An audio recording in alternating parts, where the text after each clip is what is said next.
Olá a todos e a todas, sejam muito bem-vindas. Meu nome é Luiz Fernando, eu serei o monitor dessa sessão. Antes de darmos início às atividades, eu gostaria de fazer dois informes. O primeiro deles é sobre as perguntas, que eu peço que elas sejam colocadas somente no final da fala do palestrante. O outro informe é sobre as perguntas, que também serão colocadas somente no final do evento. No mais, eu desejo um ótimo evento a todos nós e passo agora a palavra ao João. Muito obrigado, Luiz. Boa tarde, pessoal. Olha, meu nome é João, eu sou doutorando em Sociologia aqui da UEL, e eu agradeço imensamente a presença de todos vocês, eu quero agradecer também os organizadores desse evento, e dou um agradecimento especial ao Luiz, que vai estar me ajudando aqui nessa tarde de hoje. Pessoal, eu vou colocar aqui uma apresentação de slides, tá? Só um minutinho.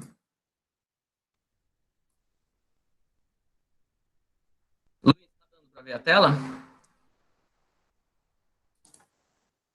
Perfeitamente. Maravilha, então eu vou começar. Pessoal, o minicurso de hoje vai falar sobre o storytelling, que é nada mais nada menos que a arte de se contar histórias. Disso, eu vou começar a aula, ao invés de fazer uma apresentação formal minha e falar da estrutura da apresentação, eu quero ressaltar a importância de se contar uma boa história, e eu vou dar uma história de exemplo para vocês. Eu vou contar a história do livro Mil e Uma Noites. Não sei se todos vocês conhecem, mas eu vou explicar rapidamente e vocês vão entender a maravilha que é se contar uma história. Bem, era uma vez o sultão Shar, e ele, um belo dia, foi surpreendido com a esposa, com o amante. Ele, como todo monarca absolutista, resolveu degolar a esposa e o amante. E, como forma de nunca mais ser traído, ele decide que vai matar todas as suas esposas na noite de núpcias. Eis que temos a nossa heroína, a princesa Sherazade, e como uma forma dela salvar a própria vida, ela decide contar uma história para o sultão na noite de núpcias. E, no momento mais interessante dessa história, ela decide parar a história e contar somente no outro dia. E com isso, o sultão, curioso, decide poupar a vida dela. E assim se foi 1001 noites, ela tendo filhos com o sultão, sendo casada com o sultão. Eu conto essa história, pessoal, para vejam o poder que tem uma narrativa, o poder de deixar a gente curioso. No sentido de quem de vocês não se pegou assistindo séries madrugada dentro do Netflix porque não conseguia parar de assistir? A questão que fica é, por que nós não utilizamos mais histórias nas nossas vidas, nas nossas aulas e nas nossas apresentações? Será que é porque nem todos nós temos o poder de contar uma história como tinha a princesa Sherazade? Será que é isso? Eu duvido muito, pessoal, porque eu acredito que todos nós somos capazes de contar uma boa história. Isso está dentro de nós. Se a gente for pensar, isso é da natureza do ser humano. Desde a época das pinturas rupestres nas cavernas, os homens tentam se comunicar com os outros através de histórias. E quer uma prova disso? É só vocês pensarem em uma foto de vocês. Sabe aquela foto que vocês olham e falam, poxa, aquele dia foi louco? Uma foto tipo essa. Essa é uma foto que gera uma história fantástica por trás dela. E eu aposto que todos vocês têm uma foto assim e todos vocês são capazes de contar uma história sobre essa foto fantástica e maravilhosa. Eu também tenho uma foto assim, pessoal. Eu confesso que eu não me orgulho muito dessa foto, tá? Mas eu só vou mostrar para vocês pro bem da apresentação e pro bem do seminário. Vejam vocês, eu, com 21 anos, sem barba, tomando água de coco no rolê. Vejam que essa foto tem uma história fantástica por trás. Eu aposto que todos vocês têm uma foto assim. Então, vamos partir do princípio que todos nós somos contadores de história por natureza e todos nós somos capazes de contar uma história como fez a princesa Sherazade. Certo? Só que a questão que fica, pessoal, é por que não utilizamos mais as histórias nas nossas aulas, nos nossos seminários, nos nossos trabalhos? Mas a questão é, a gente utiliza as histórias das nossas aulas, correto? Quando a gente faz uma apresentação para os alunos, ou uma apresentação para os colegas, a gente vai falar do nosso projeto.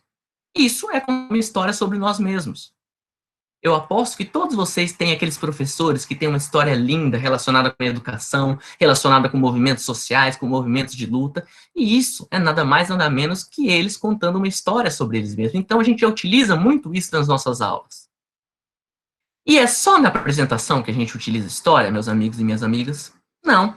Quando a gente vai dar um exemplo em sala, ou em sala dando uma aula ou apresentando um trabalho, a gente também conta uma história.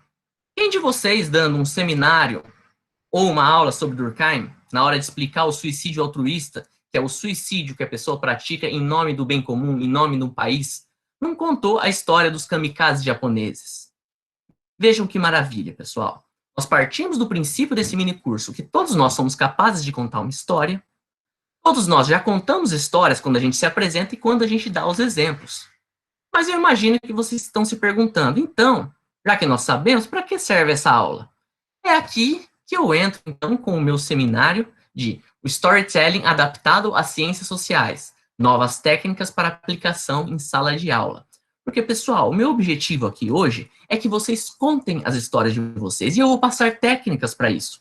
Mas não somente, as histórias não vão ficar somente colocadas nas apresentações, nem muito menos nos exemplos. Com as técnicas que eu vou apresentar aqui para vocês hoje, vocês serão capazes de estruturar a própria aula de vocês, os próprios seminários de vocês, no formato de uma história.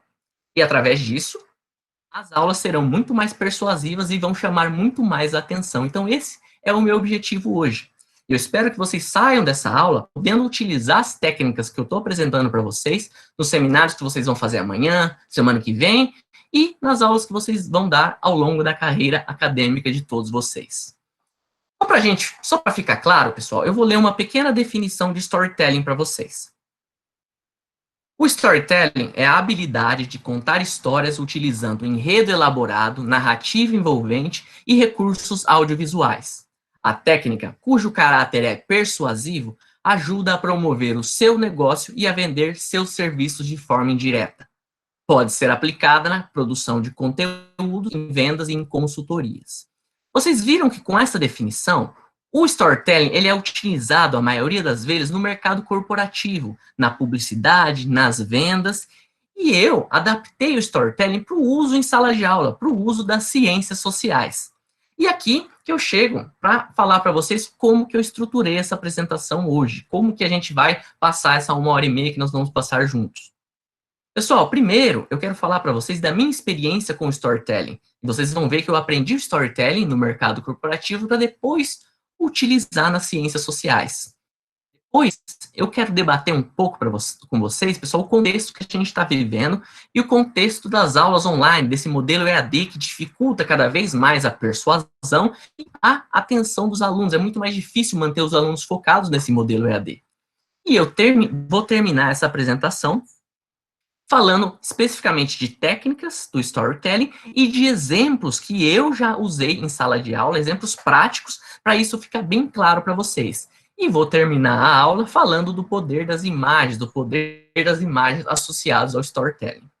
Pessoal, eu já fiz inúmeros treinamentos sobre o storytelling e a matéria é interessante para a gente fazer uma aula muito interativa. Só que o modelo de EAD não ajuda muito. Então, como adiantou o Luiz, eu vou fazer essa apresentação, que vai durar entre 50 minutos e 1 hora, e depois, na meia hora final, eu vou abrir para perguntas e para o que vocês quiserem falar.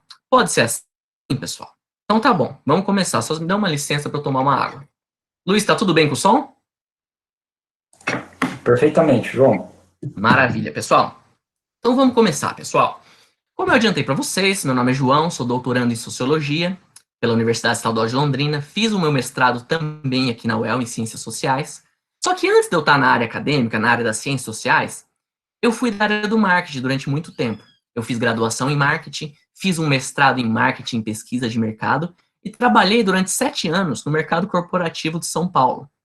E eu trabalhava principalmente em fazer focus group, ou discussões em grupo, que é uma pesquisa qualitativa, que vocês já devem ter ouvido falar, que basicamente coloca em uma sala clientes de determinada marca para eles avaliarem os produtos. E isso pode ser desde a avaliação de uma marca, avaliação de um produto, avaliação de uma propaganda. Então, os clientes partem de uma dúvida mercadológica, no sentido de, será que eles vão gostar desse produto? E o meu trabalho, o trabalho da empresa que eu trabalhava, era esclarecer essas dúvidas. Então, eu reunia consumidores da marca e fazia uma pesquisa para debater a marca desse cliente que estava me pagando. E, pessoal, todos os produtos que saem para o mercado, todos eles são testados com focus group, com todos os tipos de pesquisa. Essa técnica é utilizada em pesquisas médicas, pesquisas políticas, em tudo que vocês podem imaginar. E os clientes gastam muito dinheiro com essas pesquisas, muito mesmo. E, fazendo essa pesquisa, o resultado dessa pesquisa é um relatório e uma apresentação. Eu vou contar um segredo para vocês. Muitas vezes os clientes não leem os relatórios e vai parar nas gavetas.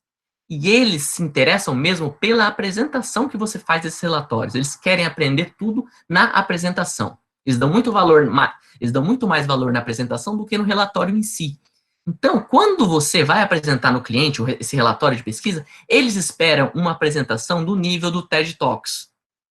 Não sei se vocês conhecem os vídeos da TED Talks, tem no YouTube, são apresentações fantásticas. E eu já adianto um segredo para vocês, pessoal. Todas as apresentações do TED Talk, eles têm um consultor de storytelling, por isso que as apresentações ficam tão persuasivas. E eis que, pessoal, no meu quarto mês, mais ou menos, de experiência, né, nessa profissão, nesse emprego, a minha chefe me perguntou se eu queria fazer uma apresentação no cliente. Eu, como já tinha experiência no mercado, no mestrado, eu falei, tudo bem, eu apresento. Aí, ela falou, como é a sua primeira vez, você apresenta o começo e eu apresento o final. Pode ser? Pode. Fui lá, fiz a apresentação bem bonitinha, fiz os slides, pratiquei bastante, cheguei no cliente tranquilo e comecei a apresentação, numa mesona, assim, tinha mais ou menos umas 6, 7 pessoas. Eu comecei a apresentação do jeito que eu estava acostumado a fazer na universidade, dando os slides, falando um pouco de como foi a pesquisa. E, pessoal, a galera, eu olhei, um tava lixando a unha, o outro tava jogando cobrinha, porque isso já faz tempo, não tinha nem o smartphone. Se tivesse smartphone, certeza que ia ser tema de story. E aí a galera não prestava atenção, parecia que eles estavam em Nárnia, orando pro horizonte, e não estavam gostando de nada da minha apresentação. Foi uma coisa bem chata, mas eu, aos trancos e barrancos, terminei, e chega a minha chefe. Galera, quando a minha chefe começa a apresentar, ela começa a apresentação contando uma história. E começa a se envolver com os clientes, falando do dia a dia dos clientes, do dia a dia da empresa deles, de cada divisão, como as divisões deles se relacionavam com a pesquisa. Ela deu literalmente um show, mas um show mesmo, contando uma apresentação linda, que fez com que os clientes, os olhinhos deles chegassem a brilhar. E quando terminou a apresentação, pessoal, foi uma chuva de aplausos. Todo mundo aplaudindo, foram lá onde ela estava para dar tapinha nas costas, dar a mão, perguntar. E eu fiquei fazendo o que eu podia, né, galera? Fiquei anotando, sei lá o que, sabe? Esse dia eu fui o famoso humilhado do rolê, porque realmente eu não tinha a mínima ideia do que eles esperavam. E a partir daí, eu comecei a me envolver com o storytelling. Fiz muitos treinamentos, comecei a praticar no meu dia a dia, nas apresentações com os clientes, e nos 7 anos que eu fiquei lá, eu acredito que eu desenvolvi uma técnica bem bacana e umas apresentações bacanas. Obviamente, não com o mesmo grau de maestria da minha chefe, mas fui se desenvolvendo bem. Eis que nesse tempo que eu fiquei trabalhando em São Paulo, eu resolvi fazer uma outra graduação. Eu entrei na graduação em Ciências Sociais. E a partir dessa minha graduação, eu comecei a utilizar técnicas do storytelling nas ciências sociais. E a gente sabe, pessoal, as ciências sociais são muito mais densas que o marketing. As ciências sociais têm conceitos densos, que exigem atenção. Então eu tive que adaptar a técnica, porque não daria para usar só o storytelling, eu teria que adaptar as ciências sociais, porque a gente sabe que a gente não pode se desprover dos conceitos, de ensinar os conceitos para os nossos alunos, que são uma parte importante, e para mim é toda a beleza das ciências sociais. E, pessoal, agora que eu contei a minha história com o storytelling, como eu adaptei meus conhecimentos para as aulas das ciências sociais, para os trabalhos, eu quero me deter um pouco para falar do contexto que nós estamos vivendo. Não sei se vocês se lembram, mas já estamos fazendo 1 ano já de pandemia, pessoal. 1 ano que nós fomos simplesmente jogados nesse modelo EAD, o modelo que nós estamos utilizando agora. Que simplesmente de uma semana para outra nós vimos as universidades fechando, as escolas fechando, e a gente começou a utilizar esse formato. E a gente sabe, pessoal, que esse formato ele é muito difícil. Ele é um formato que gerou uma adaptação, gerou uma complicação no começo. Tanto pelo fato de que muitos professores não se sentiam preparados para dar as aulas online.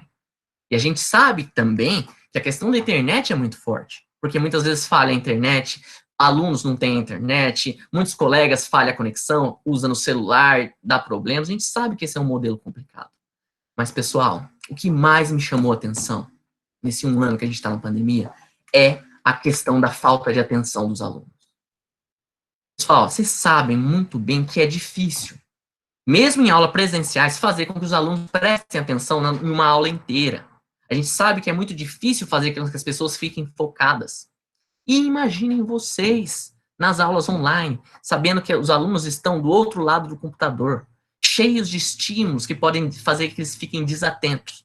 Então vejam o nosso contexto, como que é complicado a gente dar aulas persuasivas nesse formato online. Então a gente vê que tem toda uma complicação aí. E eu juro para vocês, pessoal, que eu queria falar que com a pandemia vai acabar esse formato EAD, mas infelizmente não vai. Esse formato EAD ganhou uma capilaridade tão grande que eu imagino que muitos dos módulos EAD vão continuar mesmo sendo sobre o modelo híbrido. Então eu imagino que a gente vai ter que conviver muito com aulas online e também com aulas presenciais. E pessoal, para falar dessa questão dos estímulos, da questão que os estímulos que os alunos têm em suas casas e que a gente não tem controle sobre isso, eu gosto de dar um exemplo do cinema. Pessoal, por um acaso, vocês lembram a última vez que vocês foram no cinema? Faz tempo, né? Em Londrina faz 1 ano que as salas estão fechadas. Eu, particularmente, eu acho o cinema uma experiência fantástica. Por quê? Claro, porque a tela é grande. Claro, porque tem um som bom. Sim. Porque tem a possibilidade de você ir com o crush. Sim. Mas o que faz para mim o cinema ser uma experiência completamente fantástica é que você fica 2 horas dentro de uma sala sem estímulo algum. Você entra ali e fica 2 horas olhando aquela tela na maior escuridão em sua volta. Isso que eu acho fantástico. E isso que me faz ser muito diferente assistir um filme no cinema do que assistir um filme em casa, onde o cachorro late, o gato pula em algum lugar, você olha o celular, alguém te chama. Então, o cinema é fantástico pela ausência de estímulos. E no polo diametralmente oposto à ausência de estímulos está os nossos alunos, os nossos colegas, as pessoas em suas casas. E você sabe que as pessoas têm diversos estímulos que competem com as nossas aulas. Ou vocês imaginam que os alunos que nós estamos dando aula, dando os nossos seminários, estão assim, bem bonitinho, uma tela só olhando a gente, a outra com o texto aberto, anotando, completamente atento. Eu não duvido que tenha alunos assim, alunos dedicados que aprendem realmente. Mas a grande maioria, e a experiência que eu tenho escutado dos meus colegas, é que muitos alunos simplesmente ligam a aula online e não prestam atenção. Nos casos mais drásticos, que me contaram que muitos alunos ficam jogando videogame enquanto o professor está falando. E em casos mais normais, o celular. Porque, pessoal, isso aqui é uma máquina de estímulos, a gente sabe disso. Nós, que já temos uma experiência em aulas, muitas vezes assistimos na graduação aulas que nós gostamos, nós nos vemos olhando o celular às vezes.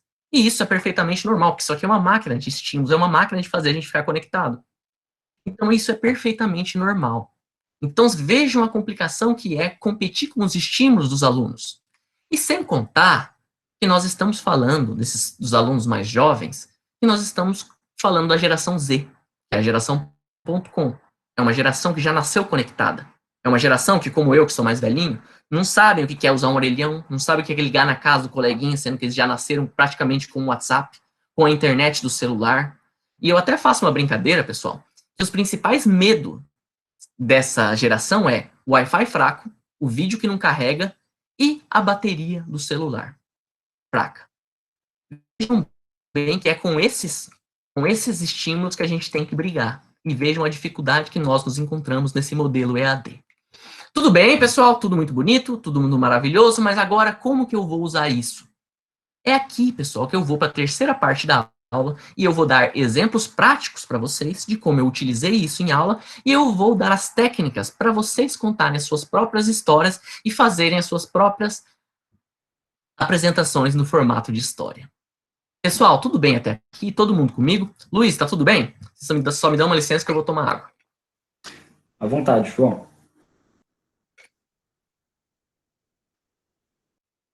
Então, pessoal, todo mundo preparado? Todo mundo comigo? Como dizia a Anitta, prepara, que agora nós vamos entrar no storytelling propriamente dito. Vamos lá, pessoal. Ano passado, eu fiz a disciplina da Maria Nilza, Sociologia das Relações Raciais.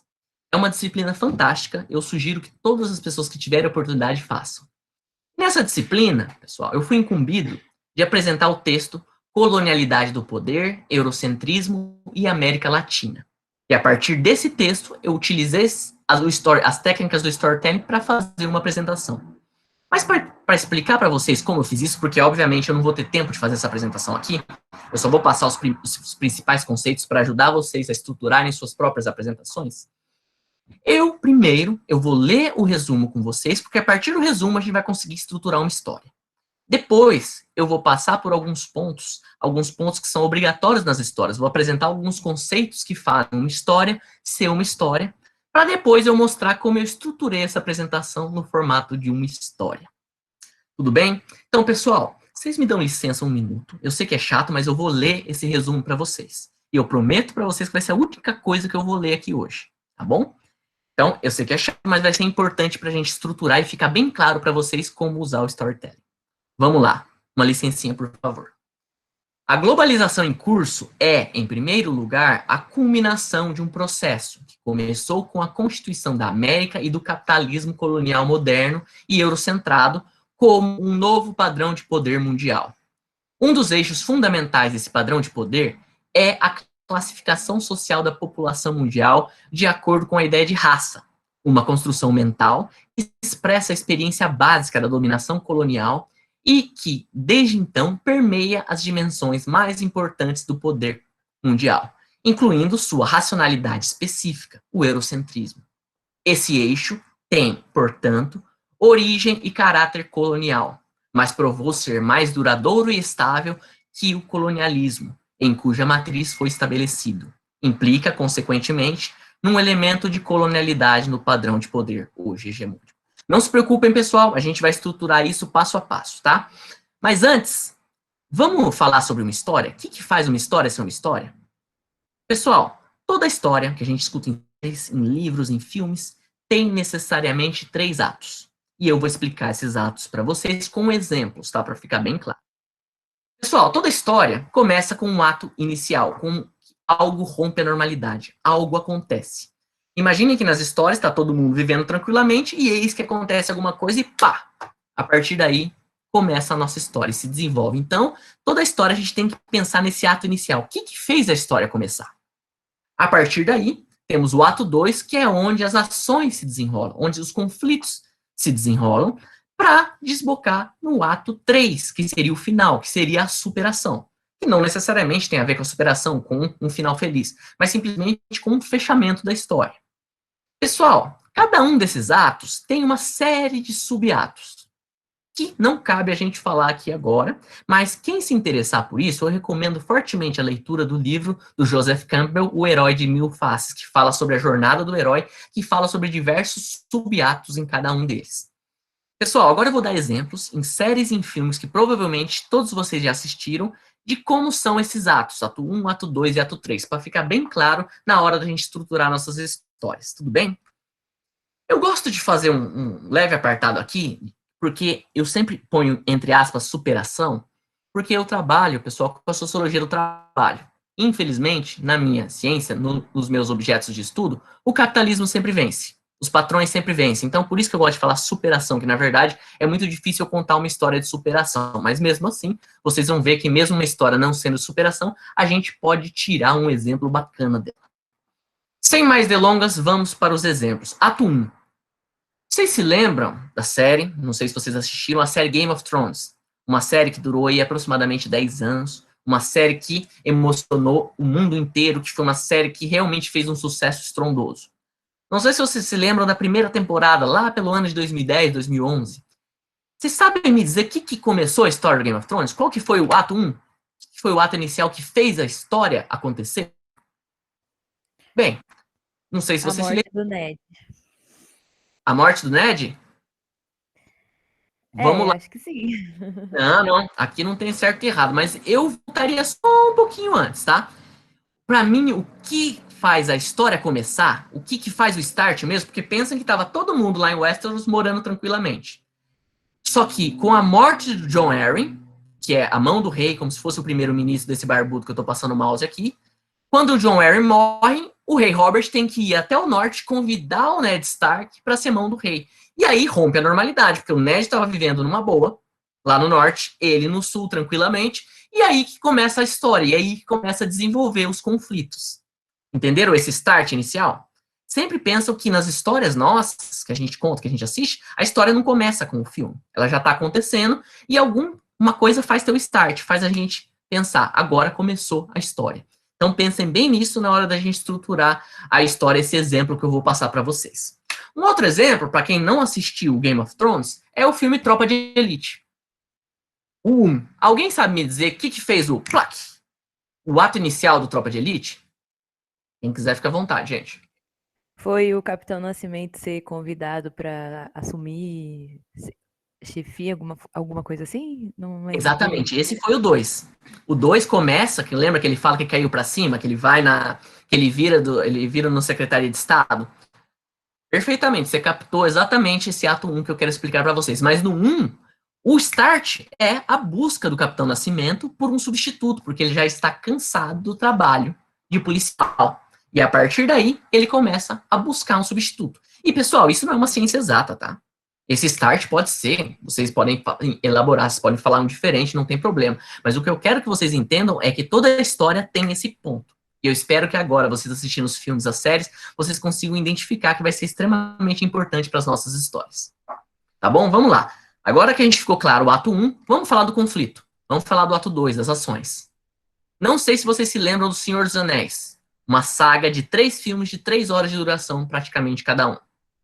No que é o conflito? O que são as ações desse filme, das 9 horas? As ações giram em torno da saga épica, da luta do Frodo para destruir o Anel. Vocês lembram que todos os filmes perpassam por essa luta do Frodo, por essa praticamente uma epopeia que ele leva para destruir o Anel. Vejam que fantástico. E se a gente quiser dar outro exemplo, sair um pouco da aventura, vocês assistiram Orgulho e Preconceito? Os conflitos no Orgulho e Preconceito se desenvolvem a partir do casamento. Vocês não concordam? Da ideia de casamento numa sociedade aristocrática, numa sociedade patriarcal, que tem o casamento como uma forma de contrato, como uma forma de se unir famílias, principalmente visando a questão monetária, e os conflitos se desenvolvem numa mulher que quer casar por amor. Perfeito? E agora a superação, pessoal. Eu acho que a superação ela é um pouco mais clara, e nenhum exemplo, para mim, é melhor do que o Rock. Ou, se vocês não quiserem falar do Rock, pensem em qualquer filme que a gente sabe que o protagonista não vai morrer no final. Missão Impossível, 007 e uma infinidade de outros. Gente, o Rock, ele é fantástico porque a gente sabe o que vai acontecer no final, a gente sabe que ele vai ganhar. E mesmo assim a gente se emociona. Então, quando a gente vai dar nossas aulas, eu acredito que nossas aulas não são um livro de Agatha Christie, não vai ter aquele plot twist no final. Mas mesmo assim, mesmo não tendo aquele final super que ninguém imaginava, contando uma boa história você pode fazer com que emocione. Então, a superação, mesmo ela sendo um pouco óbvia, contando uma história pode fazer com que ela seja fantástica. Certo? Então, para mim, o melhor exemplo de superação, o melhor exemplo de ato 3, de final, é o Rock, é ele vencendo todas as adversidades e ele ganhando a luta do final. Ele dá até aquele grito todo sangrando, não sei se vocês se lembram. Mas, e agora, pessoal, eu quero dar um exemplo de não superação, de filmes que não tem final feliz. Vocês assistiram Um Dia? É um filme belíssimo, pessoal, eu recomendo todos que assistam, mas eu vou ter que dar um spoiler, sinto muito quem não assistiu, pessoal. O filme não tem um final feliz. A protagonista, ela morre. E eles não ficam juntos. Mas mesmo não tendo essa superação, a gente pode tirar uma história positiva, porque o personagem principal passou por uma melhora dele como pessoa. Vejam que mesmo numa não superação, que é o que vai acontecer muitas vezes nas ciências sociais, e aconteceu nesse exemplo, que eu vou dar para vocês, a gente pode tirar uma história positiva para passar dos nossos alunos e fazer com que a aula seja infinitamente interessante. Outro exemplo de não superação, não sei se você se lembra, esse é um filme um pouquinho mais antigo, e como eu sou meio velhinho, eu tenho que reformar meus exemplos. Mas esse eu acho fantástico, esse esquema do William Wallace, que é o filme Coração Valente, que mostra a história do William Wallace, que todos nós sabemos que ele morre no final. Só que mesmo ele morrendo no final, a luta dele continua, e eventualmente a Escócia consegue a independência, veja que fantástico. Tá, tudo bem que depois ela perde a independência, e não sei se você se lembra, há 5 anos atrás, teve um plebiscito na Escócia, para ver se eles queriam ficar independentes do Reino Unido, e eles votaram não. Eu até brincava na época que o William Wallace deve ter dado voltas do caixão, porque ele lutou tanto pra galera ir lá e votar não.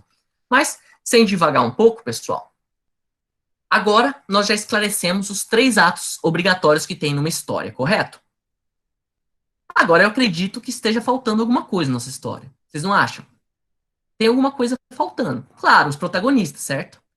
E galera, que melhor protagonista pra gente colocar numa história que um herói, que é a figura do herói. E, gente, isso é fantástico, porque o herói é uma figura que a gente se espelha, que a gente se vê, que a gente fica emocionado. Então, a figura do herói, pelo menos pra mim, ela é fantástica pra gente colocar nas nossas aulas, pra gente utilizar nas nossas aulas como uma forma de contar uma história. E o herói, ele não vai sozinho, né, pessoal? Porque a gente sabe que o herói ele tem que estar obrigatoriamente acompanhado da figura do vilão. E que muitas vezes o vilão é infinitamente mais interessante que o herói. Não sei se vocês assistiram Batman, o Cavaleiro das Trevas.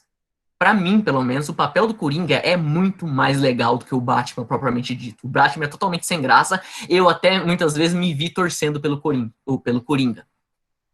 E por isso, pessoal, então a figura do herói e a figura do vilão não pode faltar nas nossas histórias. Muitas vezes, a figura do herói e do vilão, eles estão numa relação simbiótica. Um não existe sem o outro. Como um exemplo disso é o Harry Potter. E eu até poderia usar uma palavra mais marxista, eles têm uma relação dialética. No sentido de que um não existe sem o outro. Tanto que a história do Harry Potter, qual que foi o ato inicial? A história do Harry Potter acontecer. Não foi que o Voldemort tenta matar o Harry bebê e o feitiço se volta contra ele. O Harry, afinal, é um menino que não morreu, e a partir desse momento, o Harry está ligado com o Voldemort durante os 7 livros, durante a saga, que é fabulosa. E faz a gente se envolver, torcer pelos personagens, e essa relação entre os dois é fantástica. Então, a gente tem que pensar nisso para elaborar as nossas próprias histórias. Pessoal, agora que eu passei para vocês os 3 atos obrigatórios de uma história, apresentei a importância do vilão e a importância do herói, vamos colocar esses elementos no resumo que a gente acabou de ler? Pode ser? Vamos lá. Ó, nós estamos falando de um texto sobre colonialidade do poder, eurocentrismo e América Latina. O que é o ato 1 dessa história? Onde que começa isso? Quem pensou com a colonização, com o empreendimento colonizador, pensou certíssimo. Vocês sabem que os povos tradicionais estavam aqui no Brasil, na América Latina, tranquilamente. Eis que chegaram os colonizadores. E a partir desse empreendimento de colonização que começou a história da colonização, a história do Brasil, obviamente, e também a história desse texto. Então, nesse texto, a gente consegue encontrar o ato 1. E o ato 2? E os conflitos? Onde que se desenrolam os conflitos nesse resumo? Na experiência básica da dominação colonial. A dominação colonial foi onde se desenvolvem os conflitos, foi onde se desenvolvem as ações dessa história que nós vamos contar. Certo? E isso reflete em genocídio das populações tradicionais, homogeneização cultural, porque vocês sabem que depois que os europeus vieram, todas as populações tradicionais foram chamadas de indígenas, mesmo sabendo que elas são tão diferentes entre si, como os craôs, os braçanas, os tupinambás, tão diferentes como os incas, os astecas. Vejam que homogeneização cultural que levou isso a uma matança culturalmente, colocados todos sobre a mesma figura de indígenas, certo? E sem contar o que fala no texto do Aníbal Quijano, que a partir da colonização se colocou uma hierarquização de raça, como se o europeu e o branco fosse a raça líder, e a partir das outras fossem sub-raças. Vejam que é nesse ato 2 que a gente desenvolve esses conceitos que o autor apresenta. E a superação, pessoal? Vocês devem imaginar tão bem quanto eu que não tem superação, que como o autor falou, segundo Aníbal Quijano, nós, hoje, 200 anos depois de formalmente independentes, nós ainda sofremos muito sobre as questões coloniais. E isso se dá muitas vezes no nosso subdesenvolvimento, na nossa dependência tecnológica, em diversas questões relacionadas à dependência do Brasil e de como o Brasil e a América Latina não conseguem sair da posição de subdesenvolvidos. Vejam que fantástico, pessoal, que a gente consegue colocar esses 3 atos em uma história e consegue ainda deixar uma superação com um gancho já para colocar e fazer um debate de sala. E eu esqueci de portar os protagonistas, né, pessoal? O vilão, esse tá fácil, né? O vilão é o eurocentrismo. O vilão é esse pensamento hegemônico. O vilão seria o empreendimento colonizador. E o herói? Aí, pessoal, o herói fica pra gente pensar. Porque essa não é a resposta fácil. Será que o herói é políticas econômicas? Será que o herói é uma pessoa? Será que o herói é um partido? Será que o herói é um movimento social? Isso fica pra gente pensar. Isso fica pra gente refletir. Agora, pessoal, vamos lá. Nós estamos indo por partes. Nós colocamos as 3 partes da história, ato 1, ato 2 e ato 3, identificamos o vilão e estamos pensando no herói. E agora, como é que a gente conta essa história, então, para os nossos alunos? Pessoal, aí vai de cada um contar essa história. Vocês podem colocar de pano de fundo o que vocês quiserem, o que vocês se sentirem melhores. Pode ser contar sobre a questão da própria colonização, contar a história da colonização e botar esses elementos do texto junto nessa história, contar uma história dos movimentos sociais, dos movimentos de resistência que permearam a América Latina e colocar os conceitos do texto, ou contar uma história do capitalismo em si, uma história da dependência, o que vocês se sentirem mais confortáveis. Eu, pessoalmente, o meu jeito favorito de contar histórias é através dos mitos, das histórias prontas, das lendas. E isso é uma maneira fantástica de contar histórias, que a gente pega uma história pronta, um mito, por exemplo, um mito grego, e a partir desse mito a gente coloca os elementos da nossa história e passa para os nossos alunos, sem nunca esquecer dos conceitos e de tudo que o texto apresenta. Eu sou diferentão? Só eu que uso isso? Claro que não, né, pessoal? A gente sabe que, por exemplo, Freud, ele usa o mito do Édipo para estruturar a sua estrutura. O Lacan usa o mito da Antígona. O Bruno Latour utiliza o mito do Frankenstein. Existem pessoas que estudam relação de raça aqui no Brasil que utilizam o mito do Narciso para explicar a branquitude. Vejam que isso é muito utilizado. Então eu vi essa maneira de escolher um mito de uma maneira perfeita de contar essa aula, de fazer esse seminário do Aníbal Quijano que eu passei os passos para vocês. E eu fiz esse seminário em forma do mito do Minotauro. Mito do Minotauro, do labirinto, não sei se vocês se lembram. Que o próprio Aníbal Quijano fala no seu texto. Fala que a América Latina se encontra num labirinto que ela não consegue sair. E a partir de então, eu contei a história do mito do Minotauro. Que, para quem não se lembra exatamente, eu vou contar rapidamente, tá? Era uma vez um Minotauro que vivia em um labirinto. Nesse labirinto, todos os anos, eram levados como oferenda diversos jovens, homens e mulheres, para o Minotauro se alimentar. Eis que um ano, um herói chamado Teseu, ele resolve acabar com esse morticídio, acabar com essa carnificina, e viaja até o labirinto. Nessa jornada, ele conhece a princesa Ariadne, que sabe que ele não vai conseguir derrotar o Minotauro sozinho. Então ela dá de presente para o Teseu uma espada mágica para ele matar o Minotauro e, principalmente, um novelo de lã para ele conseguir sair do labirinto. Vejam que fantástico. A partir desse conto, eu estruturei a minha apresentação. Falando do ato 1, apresentando o vilão da história, o poder do eurocentrismo como o Minotauro da história, e explicando nesse ato 1 o novo padrão de poder mundial que começou com o empreendimento colonial, começou com a colonização, e eu explico todos os conceitos que perpassam esse ato 1, para depois explicar os conflitos. E é aí que eu explico a América Latina dentro de um labirinto, todos os conflitos que fazem com que a América Latina fique dentro de um labirinto e não consiga encontrar um caminho para o desenvolvimento, que a gente fica eternamente dentro de um labirinto e não consegue sair. E finalizo a aula no ato 3, falando onde está o nosso herói, onde está a nossa Ariadne. Cadê uma pessoa, um movimento social que faz com que a gente consiga sair desse labirinto? E veja que fantástico. O Aníbal Quijano, ele fala muito dessa questão, de que pode tirar a gente do labirinto. Mas isso já é um gancho incrível para a gente colocar e apresentar em sala de aula. Então, vocês entenderam? Agora, como que a gente pode utilizar o storytelling em sala de aula? Pensem em colocar tudo que vocês forem apresentar nessas 3 atos da história, identificar um vilão e um personagem e contar uma história. Mas se vocês falarem, João, não gostei de colocar um mito, assim, uma história já pronta, sem problemas, pessoal. Vocês podem contar essa história de outra maneira. Tanto que eu vou dar outro exemplo aqui. Essa foi uma aula que eu dei na disciplina de Sociologia do Trabalho da professora Simone, uma disciplina fantástica também, muito bacana. Quem tiver a oportunidade de fazer, faça, por gentileza. E eu precisei dar uma aula, eu estava fazendo estágio de livre docência, e eu precisei dar uma aula explicando as alterações no mundo do trabalho, desde a primeira Revolução Industrial, na segunda Revolução Industrial, na terceira, na quarta, até chegar aos dias de hoje. Para falar disso, tinha uma série de artigos. Então, a partir disso, eu consegui também estruturar em forma de história. Mas dessa vez eu não utilizei uma história pronta. Eu resolvi contar a história dos trabalhadores sob o prisma da luta de classes. Então, eu comecei a minha aula falando, pessoal, hoje eu vou contar uma história para vocês. Essa é uma história sobre a luta de classes. E qual seria o ato 1 dessa história, pessoal? a própria consolidação do proletariado na primeira Revolução Industrial, quando o proletariado é expulso de suas terras e só tem sua força de trabalho para vender. A partir daí, nós temos o ato 1. E, obviamente, eu coloquei os proletários de herói, tá, pessoal? E nós temos como vilão o capitalismo e os proprietários, os patrões.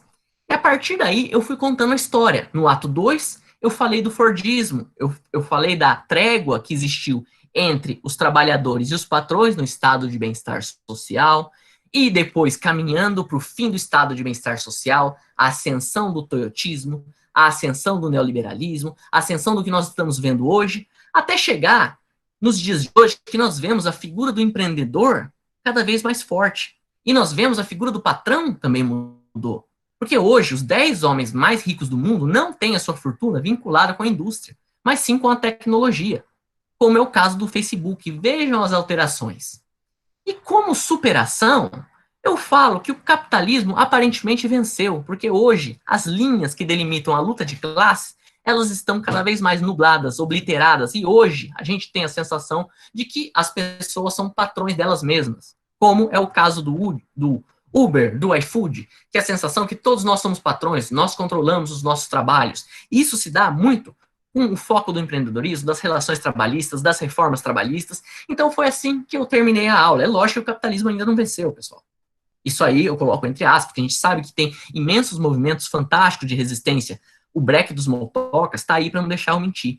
Mas essa superação foi para gerar um embate, para gerar uma discussão relacionada com a etapa do capitalismo que nós estamos vivendo hoje, com que vai ser cada vez mais difícil o emprego de carteira assinada. E é um ataque total aos direitos trabalhistas, principalmente ao funcionalismo público, como a gente está vendo com a PEC, aí, a reforma administrativa que estão querendo aprovar no Congresso. Bem, pessoal, tudo certo nesse segundo exemplo? Se vocês quiserem também contar pequenas histórias durante as suas aulas, dá também. Eu gosto, quando a gente vai falar de Covid, eu gosto de contar a história do Titanic. Vocês lembram que no começo da pandemia, você escutava muito nos meios de comunicação, na mídia, nas conversas, que todos nós estamos no mesmo barco? Eu até falava, não, pode ser, gente, a gente está no mesmo barco. Mas a gente está no Titanic, que todos estavam no mesmo barco, só que sobreviveram 62% da primeira classe, 41% da segunda classe e apenas 25% da terceira classe. E a gente sabe, tal como no Titanic, que a pandemia tem seus impactos sanitários e impactos econômicos muito mais nas classes mais vulneráveis e nas classes mais baixas. Veja que exemplo fantástico que a gente pode usar mini histórias durante as nossas aulas para deixá-la mais persuasiva e para fomentar cada vez mais a atenção. Outro exemplo que dá para a gente dar, nessa época que a gente está vivendo do Covid, é o mito de Sísifo, que o cara tinha que levar uma pedra até o topo da montanha, à noite a pedra rolava e no outro dia ele tinha que simplesmente fazer a mesma coisa. Às vezes vocês não se pensam assim, porque faz um ano já que a gente está tendo aula online, que a gente está fazendo lockdown, que a gente está fazendo isolamento, e agora, em março, nós vamos ter o mês mais mortífero da pandemia e sem a sombra de isolamento que a gente tinha no março passado. Vejam como que dá para a gente colocar pequenos exemplos, colocar coisas da nossa história, coisas nas nossas aulas para deixar elas mais emocionantes.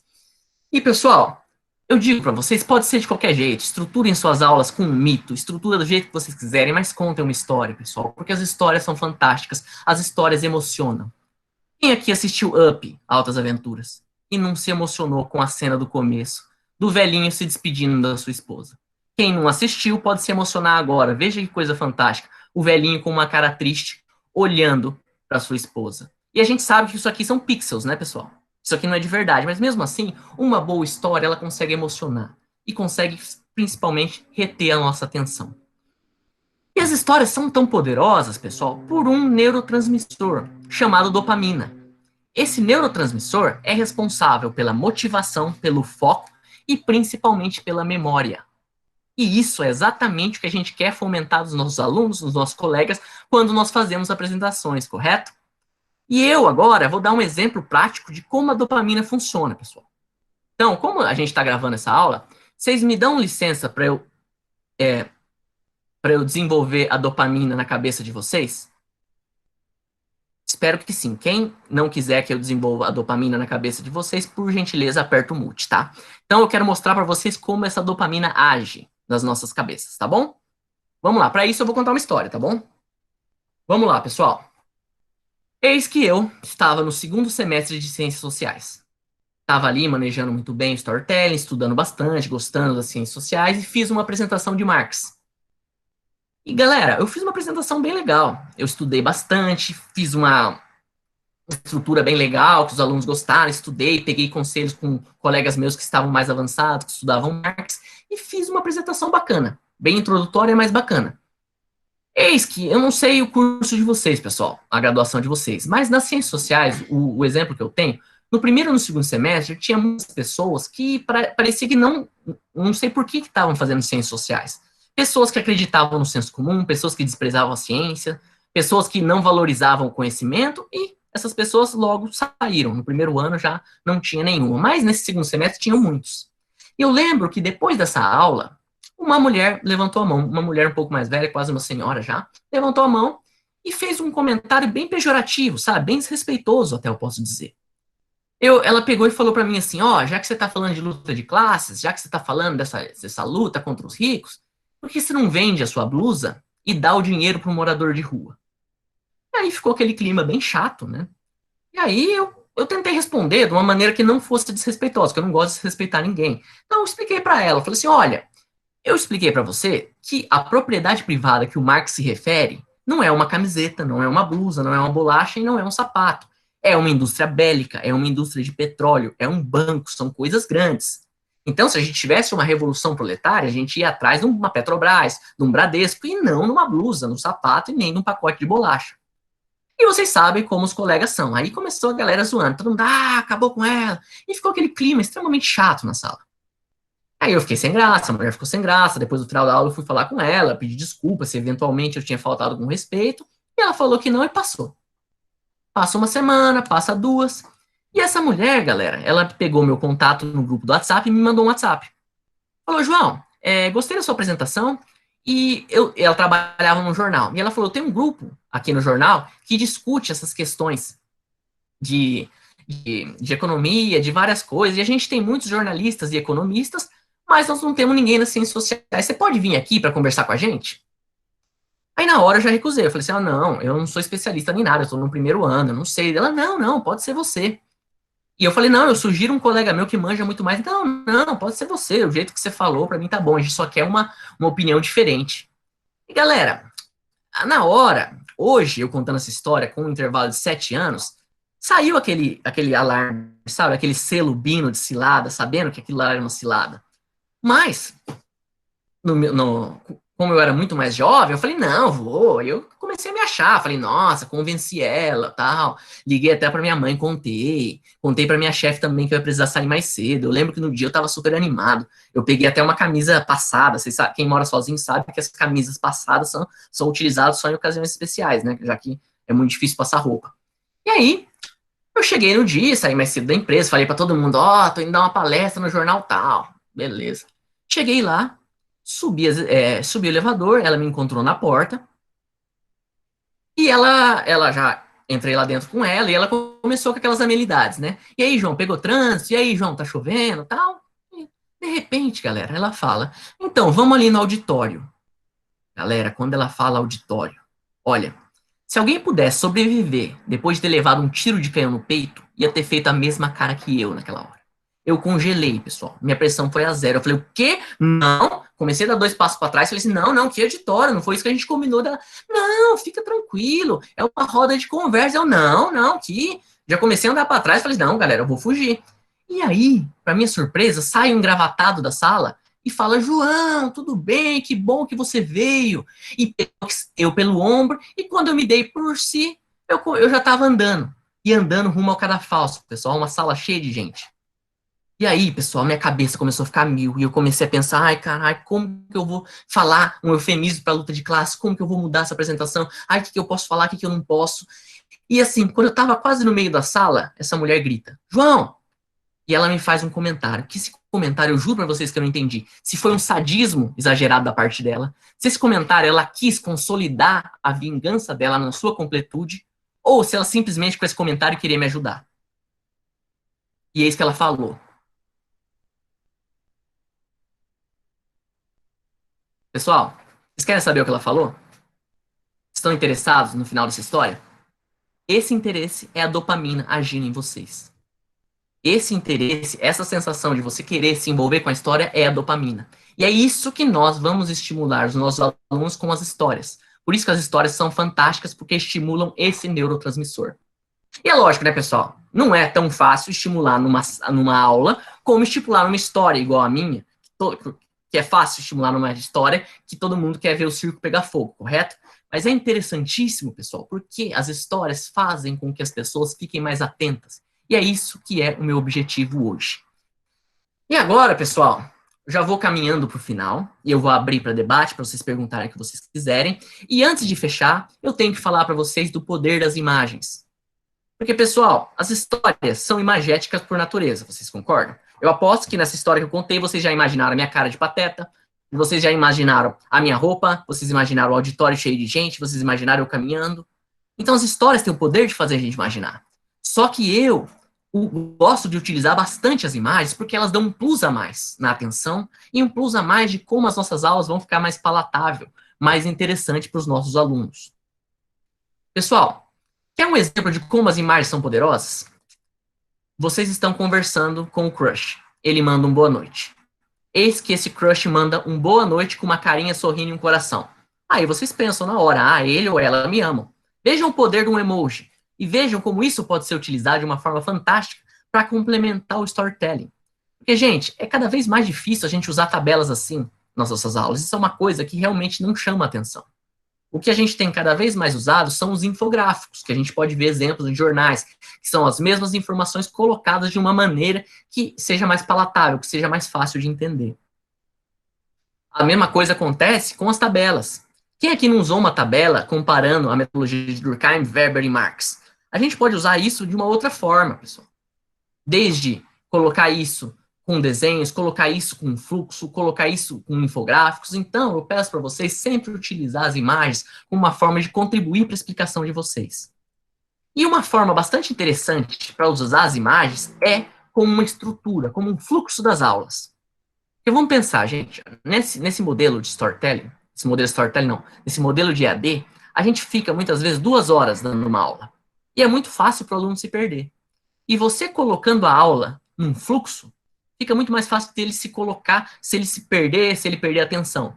Então, nessa aula que eu dei da Revolução Industrial, eu falei, pessoal, nessa primeira parte, eu vou falar da primeira Revolução Industrial. Nessa segunda parte, vou falar da segunda, do Fordismo, depois do Toyotismo e depois falar dos dias de hoje. E a partir daí, todos os slides, eu colocava essa imagem de fundo.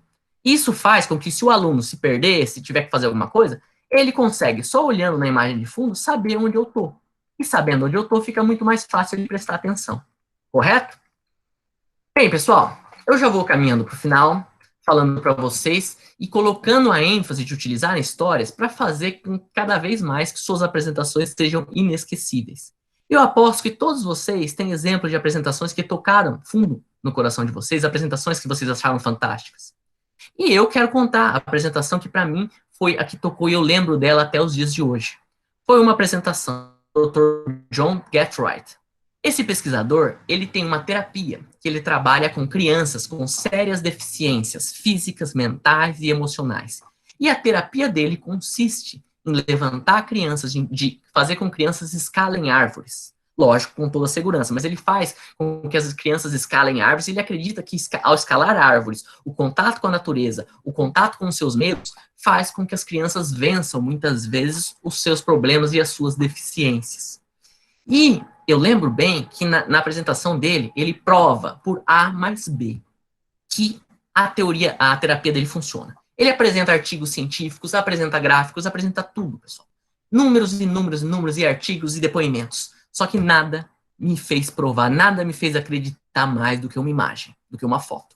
E foi a foto dessa menininha com paralisia cerebral. E vejam a foto dessa menininha quando foi colocada em cima de uma árvore. Vejam que coisa maravilhosa, veja que lindo essa menina sorrindo. E a mãe dela afirmou que nunca havia visto a filha sorrir. e vejam como a filha está em cima de uma árvore, veja que fantástica é uma foto para comprovar o ponto de vista. Então, depois que eu vi essa foto, eu acreditei na teoria dele, eu acreditei que realmente essa terapia funciona, e eu nunca mais esqueci.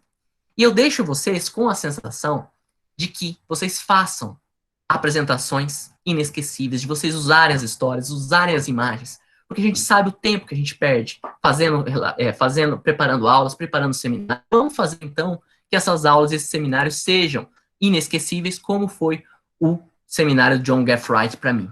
Pessoal, eu deixo aqui o meu e-mail, eu deixo aqui o meu Instagram, e eu abro agora para as perguntas e para o que vocês quiserem falar. Tudo bem?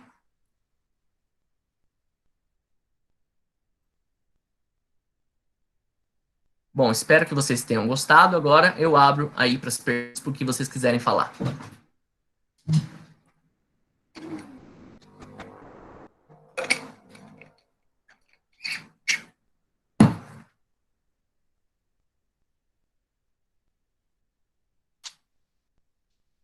Obrigado, gente. Pessoal, perguntas, dúvidas, histórias, esse momento é de vocês. Fiquem à vontade. Isso aí. Só não vale pedir para contar o final da história, tá, gente? Isso aí eu vou usar igual a Xerezade, que eu só conto um próximo workshop, numa próxima palestra. Aí todo mundo com certeza vai comparecer, João. Uhum.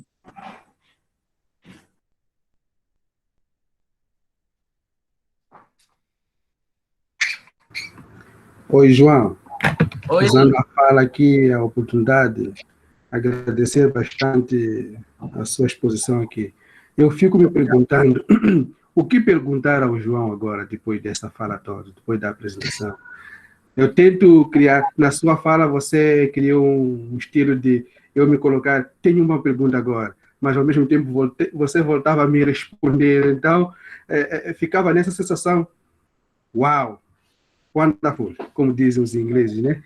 Então, aqui te parabenizar e dizer, simplesmente só queria usar a fala e dizer, opa, foi maravilhosa a tua fala, não tem nenhuma pergunta, e acho que isso ajuda-nos bastante, enquanto ainda estivermos nesse ambiente, principalmente, né? Como você começou na tela, ou dando aulas na tela, é mais desafio que a gente tem que ter essas criatividades e serem úteis.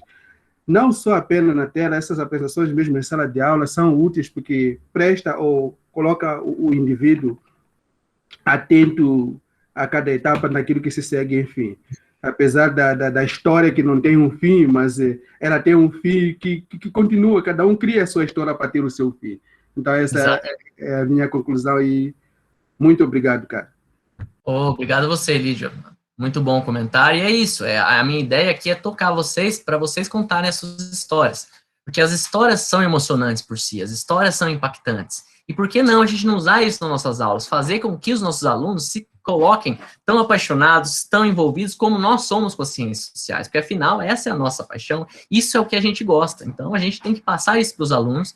Eu acredito que com uma boa história e com boas imagens, principalmente, e, gente, as ciências sociais são fantásticas para fazer isso. Heróis, para colocar histórias de luta, e tem um monte de situações bem bacanas. Pessoal, alguém mais quer fazer algum comentário? Posso fazer uma pergunta aí, João? Tudo bom? Pode, claro, Fabricião. Parabéns aí pela apresentação. Eu confesso que eu não assisti inteira, mas do que eu assisti, gostei muito do conteúdo. Obrigado. Como eu sei que você gosta de escrever bastante também, João, além das sociais, o que eu ia te perguntar desculpe se estou sendo redundante, se você já mencionou. Você indica algum curso para pegar um pouco essa, como se diz, essa habilidade? Porque eu acho que você, do jeito que você está passando, tem a ver com as sociais, mas tem um pé ali na literatura, né, na forma de você deixar uma história. Que, de alguma forma está tudo meio ligado, na minha opinião, né? Lógico, a literatura flerta com a sociedade, né? Conta histórias de que aconteceram realmente no nosso modo de vida, né? Mas aí você indica algum curso, alguma outra leitura diferente, algum exercício que você falou para aperfeiçoar, né? Essa habilidade que você já mencionou, que eu achei fantástica, e lidando com ensino na modernidade, ensino virtual no qual a gente precisa de instrumentos, né? A gente precisa de outras, como se diz, de outras manhas para manter, igual você disse aí, cativar nosso aluno. Então, se você tem alguma indicação extra aí para aperfeiçoar essas habilidades. Obrigado mais uma vez, parabéns. Oh, beleza. Muito obrigado, Fabrício, pela pergunta. Olha, o storytelling, ele é uma técnica que é muito utilizada no mundo corporativo. Então, os cursos que vocês vão ver é totalmente focado para o mundo corporativo, para apresentações de empresa, para vender marcas, para vender produtos. O que eu recomendo é que esses cursos também sejam interessantes, só que não tem nenhum curso especificamente adaptado para ciências sociais. E o storytelling vem muito da literatura, você acertou. Se você gostou dessa questão de como criar uma história, eu recomendo um livro do Joseph Campbell, chama O Herói de Mil Faces. Aí ele fala da jornada do herói, da jornada de todas as histórias. Então, ele explica como é que são estruturadas todas as histórias que a gente vê. Depois de ler esse livro, você acha até as histórias, os filmes que você assiste meio sem graça, porque você já sabe exatamente o que vai acontecer. Realmente, o do TED Talks é fantástico, porque muito obrigado, Letícia, pelo comentário. O TED Talks é fantástico porque as apresentações do TED Talks são todas feitas com um consultor de storytelling. Então, eu recomendo bastante. Então, os cursos, que tem disponíveis vários na internet, mesmo sabendo que a gente vai usar para ciências sociais e não só para o mercado corporativo, eu recomendo também o livro do TED Talks e também a questão da leitura, da leitura da literatura mesmo. Bem, pessoal, espero ter te respondido. A Adriana pediu a palavra, né, Adriana?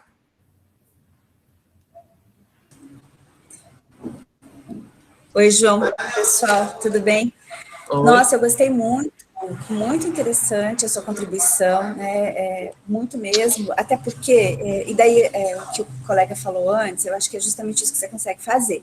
Você consegue trabalhar com várias áreas, né, e agregar para o nosso conteúdo. Então, muito interessante, e não é uma coisa muito simples, né, a gente vai tentando construir estratégias, né, vocês sabem que eu trabalho muito com a regência, então a gente fica tentando construir alguns caminhos, assim, para a gente mobilizar os alunos nesse tanto que você nos mobilizou, né, na forma como você fez com a gente, porque você fez, né, vamos combinar.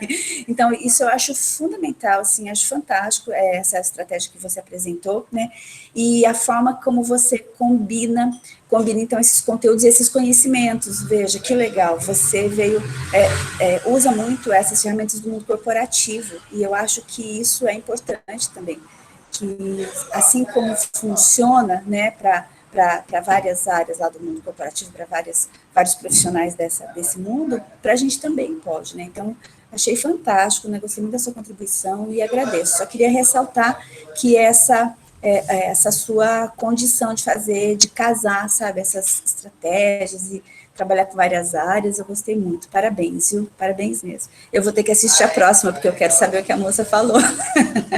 Obrigada, viu, João? Um abraço.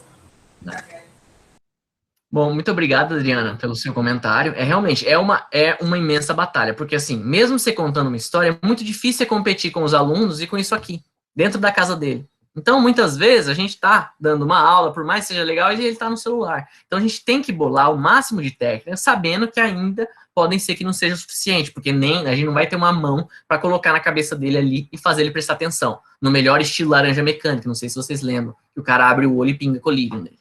Então, muito obrigado, viu, pelos comentários, Adriana. O Rafael queria falar? Oi, boa tarde, João. Oi, Rafael. Opa, eu sou o Rafael, eu sou professor do IFPR de Umuarama, e assim, acho que meio que sem saber, assim, só, em primeiro lugar, parabenizar pela sua palestra, pela sua forma de exposição, realmente show de bola, fantástico. Uma das coisas que, quando a gente entra na docência, né, você começa a observar muito isso, a forma de exposição, como que alguém que está expondo chega até você, e realmente, assim, gostei muito. Até porque, realmente, o que você falou é real. Quando a gente está aqui nesse mundo virtual em casa, você tem muito mais meios de distração do que de atenção. Isso é uma coisa real. E assim, eu queria colocar também o seguinte, né, que dentro da sociologia, se a gente for ver somente a história de vida dos nossos 4 autores fundamentais, né, Augusto Comte, Marx, Durkheim, Weber e o Bourdieu, são histórias fascinantes e que você consegue envolver muito os alunos somente pela história de vida desses caras. Eu utilizo muito isso em sala de aula, principalmente, assim, Comte e Marx é fundamental, porque, assim, a história de vida dos caras é muito engraçada em alguns momentos e, assim, muito cativante também. E eu queria colocar aqui o seguinte, que eu já participei de algumas bancas de seleção de professores. Por exemplo, eu participei de uma banca na área de filosofia, e o tema era justamente mito. Então, a gente tinha que assistir lá 10 aulas falando sobre mito. E assim, eu fiquei impressionado, porque nenhuma aula, ninguém contou nenhum mito. Eram professores de filosofia, lógico, não eram professores de sociologia, mas foram 10 aulas onde o pessoal conceituava, teve cara lá que trouxe dicionário de grego e português, mas nenhum deles, por exemplo, contou um mito, né? Eu comentei isso com a banca, né, com outros professores, que eram professores de filosofia, e o professor falou assim, não podia contar até o mito do Papai Noel, né, que a gente aceitava, pensando assim, até no ensino médio, mas ninguém contou nenhum mito. Então, assim, eu queria também, assim, como uma forma de pergunta, né, como que você avalia a nossa formação dentro das ciências humanas, onde realmente, assim, cara, a gente sai de cursos que tem um forte, vamos dizer assim, uma forte propensão histórica, mas a maior parte dos professores são incapazes de contar histórias. Como que você avalia isso? Muito obrigado pelo comentário, Rafael. Muito obrigado pelas contribuições. Olha, realmente, na minha graduação, que eu fiz numa universidade em São Paulo, chama FESP, Escola de Sociologia e Política, realmente, os professores eles não dão nem um tipo de instrução na questão de apresentações, nem de como estruturar uma apresentação. Então, a gente acaba apresentando por nós mesmos. Então, quando a gente vê aquelas apresentações mais maçantes, é porque realmente não teve ninguém para ensinar essas pessoas a fazer uma apresentação diferente. Então, a gente só vai aprender isso, muitas vezes, quando tem especialização em licenciatura e outras coisas muito parecidas, sabe? Quando você faz um estágio de docência. E essa habilidade de contar histórias é uma coisa que as pessoas não passam pelas cabeças dela. Porque eu te falei, ó, a gente usa na sala de aula história, claro que usa, mas ninguém para pra pensar, eu tô contando uma história. Eu tô me apresentando, eu tô dando um exemplo, mas já são histórias. Então, por que a gente não amplia isso? E é o que você falou, olha, as ciências sociais, você vai falar de movimentos sociais, você vai pegar, sei lá, os Panteras Negras, sabe? Todas as histórias que eles têm de vida que emocionam qualquer aluno. Que chega no final da aula, o cara fala, eu gostei daquele cara que você falou ali. Pode ser que ele não tenha entendido nada, mas alguma coisa você consegue fazer eles tocarem. E é realmente, essa questão de contar histórias é muito deficitária. É muito poucas pessoas. E você deu uma aula, você assistiu uma banca sobre mito. Os professores que vão participar de concurso, parece que eles esquecem que eles têm que dar aquela aula para graduação, e não para banca, né? Tanto que eles usam palavras... Eu participei de uma que o cara falou pro apresentador, falou assim, você daria essa aula que você me deu agora para graduação? O cara congelou. Você tem que dar essa aula, fazer a aula ser entretenida. No meu caso, ainda era ensino médio, tá? O nível da aula era ensino médio. E assim, e é sério mesmo, é até uma história para contar. O cara abriu um dicionário grego e português e foi trazendo aquelas letrinhas gregas pra gente, assim, sabe, sobre o que era o mito, assim, cara, não preciso nem falar que foi, assim, uma coisa maluca. Exatamente. Então, eu considero que isso, assim, muito, muito deficitário, e eu aprendi realmente porque eu vim do marketing, que eu utilizei realmente essa questão do storytelling no marketing, eu consegui adaptar para ciências sociais. E foi isso que foi a contribuição. Obrigado, Rafael, espero ter te respondido. Letícia, quer falar? Tá com a mãozinha levantada. Uma pessoa na minha frente, como levantada, Fabrício Lima. Deixa eu ver aqui. Eu sou ruim nessas coisas, eu não sei. Acho que ele sumiu. Na realidade, peço a palavra, eu acho que é a professora Lenir, ela queria falar. Lenir. Lenir. Oi, tô passando à frente de ninguém, não? Muito bem, boa tarde, queridos companheiros, companheiras aí da tela, muito legal estar com você. Joãozinho, que bom te ver, né? Fizemos mestrado junto, eu sou Lenir aqui de Londrina, iniciante no doutorado.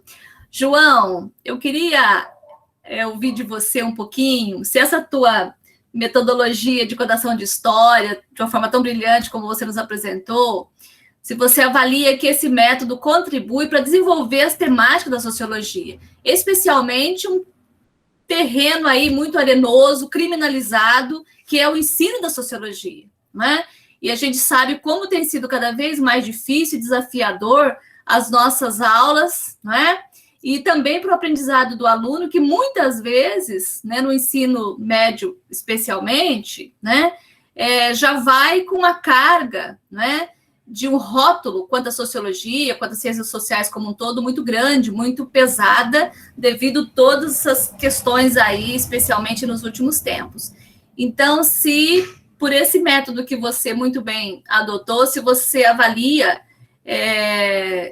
comparando aí com as nossas aulas tradicionais, muito mais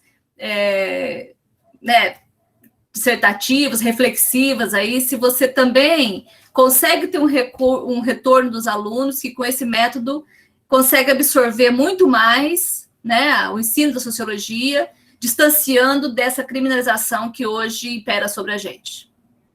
Parabéns.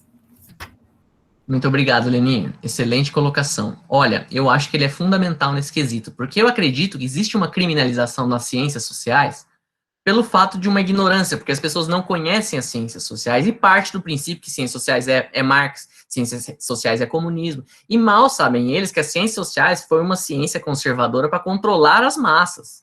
Então, eu acredito que a gente fomentando o aprendizado, ensinando realmente para as crianças que elas entendam e não venham com preconceito, isso pode contribuir muito para a descriminalização das ciências sociais. Porque através disso a gente só consegue lutar contra essa criminalização através de um trabalho de formiguinha, um trabalho que estimule as pessoas a aprender realmente o que é as ciências sociais. Porque se um dia elas entenderem que as ciências sociais não é Marx, que pode ajudar em diferentes setores da economia, diferentes profissões, aí que eles vão entender que realmente não é só Marx, não é só de esquerda, o que eles pensam atualmente, por isso que existe toda uma criminalização. Quando eles entenderem que existem, para cada Marx, nós temos diversos autores também que têm um viés mais conservadores, como o Durkheim mesmo, como o Comte mesmo, eles vão começar a entender, e isso dá até medo, né, pessoal, que daí eles vão usar as ciências sociais para favor deles, né, então, mas a ideia é essa, é que o storytelling pode fazer com que as pessoas estimulem o aprendizado, estimulem gostar mais das ciências sociais, e com isso eu acredito que vai ter uma paulatina descriminalização. E é lógico que não é fácil, né, pessoal? A gente sabe muito bem. Bom, obrigado, Leni. Acredito que eu tenha respondido. Agora é a Letícia, né, Letícia? Na verdade, só queria fazer algumas considerações. Uma que não estava na minha lista, mas eu vou colocar agora, a partir do que falou a professora Leni, que é uma experiência pessoal que eu acho que pode contribuir com os professores de sociologia. Eu sou professora de direito, tá? Mas o meu primeiro contato com a sociologia, professora, mostrando como é puro estigma isso, meu primeiro contato com a sociologia foi na faculdade mais de elite desse país. Eu sou formada em administração de empresas pela Fundação Getúlio Vargas. Acho que não tem faculdade mais de elite nesse país do que essa. E foi lá que eu tive meu primeiro contato com a sociologia, tive sociologia 1, tive sociologia 2, e com professores fantásticos, né? E foi dentro da GV que eu fui pisar, pôr o pé no cortiço, porque em sociologia 2 eu estudei habitação, e aí, na divisão de trabalhos de tipos de moradia, eu fui pessoalmente a um cortiço, foi a primeira vez que eu tive a ideia de trabalho de campo, e hoje estou retornando aqui no doutorado em Sociologia. Então, acho que ter essa disciplina na GV já mostra que não tem nada a ver, né, esse preconceito. Mas o que eu ia dizer sobre o storytelling, João, é que eu acho assim, quando eu comecei a minha carreira, eu lembro de alguns professores que eram bem mais velhos que eu, hoje sou eu a decana da área, no departamento, mas que contavam histórias, e eu lembro que eu brincava assim, o professor vai ficando velho e vira contador de caos, né? E aí hoje eu brinco com os meus alunos, eu estou virando a contadora de caos, então eles já usavam essa metodologia, não com essas elaborações conceituais, e eu dou uma disciplina muito árdua, acho que vocês estão em vantagem do processo, é muito difícil contar a história em processo, mas também funciona bem.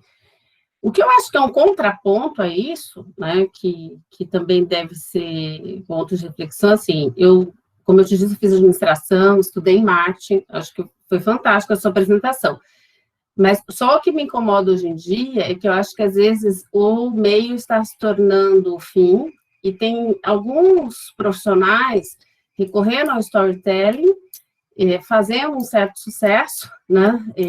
E descuidando do conteúdo, né? Então, assim, a história fica muito envolvente, a gente vê isso na filosofia hoje em dia, e vira um fast food de filosofia, principalmente na filosofia eu tenho visto isso, né?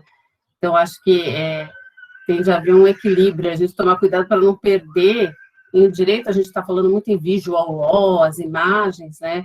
Então, eu acho que a storytelling, o design, né? Eles são bem importantes, a gente não tem mais como fugir, mas eu tenho um incômodo às vezes com isso, eu vejo profissionais usando mais a forma, cativando, né, a massa e descuidando da profundidade teórica que a gente precisa ter. Então, eram só algumas ponderações, assim, não é nenhuma pergunta. Obrigada e parabéns. Muito obrigado, Letícia, pelas contribuições. Primeiro ponto da sua fala, realmente, você foi estudar na GV Sociologia, e você vê como é uma coisa que não tem necessariamente a ver, você perdeu esse preconceito que é o que você falou, as pessoas criminalizam, têm um preconceito por muitas vezes não entenderem e não terem estudado, né? E a questão de utilizar o storytelling de uma forma rasa, esse é um dos meus maiores medos, porque o marketing, ele é muito raso.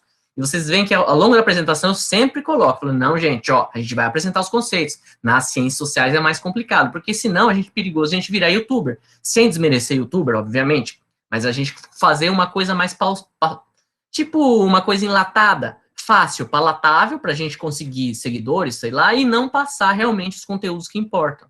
Porque não adianta a gente formar um aluno que lê a orelha de livro e acha que entende Marx.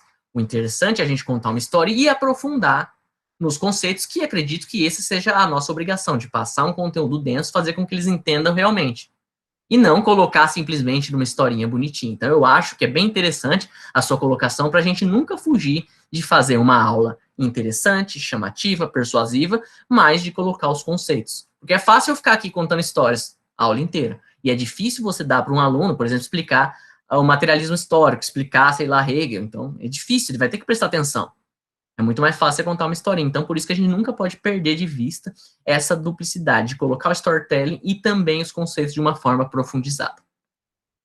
Pessoal, alguém mais? Ainda a gente tem um tempinho.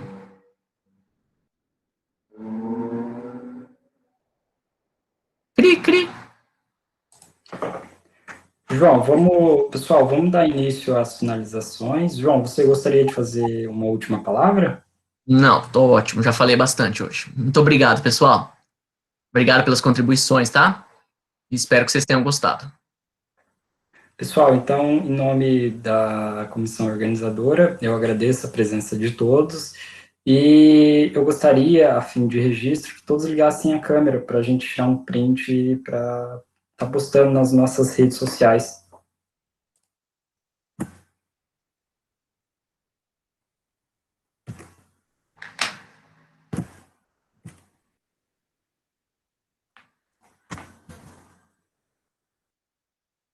Obrigado.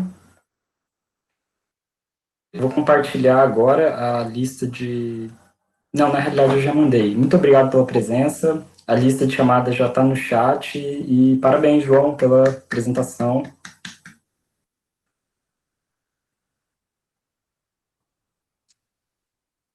Valeu, gente. A lista de chamada está aqui? Obrigada, João. Até a próxima, gente. 7 horas tem mais uma, hein? Bem interessante, o meu colega Anderson. Sim, professor Elenir, está no chat. Alguém não conseguiu acessá-la? Olhando aqui. É que eu cheguei um pouco atrasada.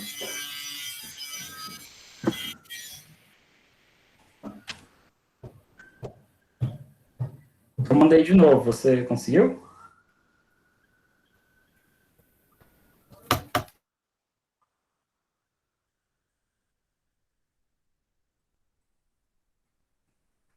Pessoal, quem não conseguiu ter acesso à lista de chamada,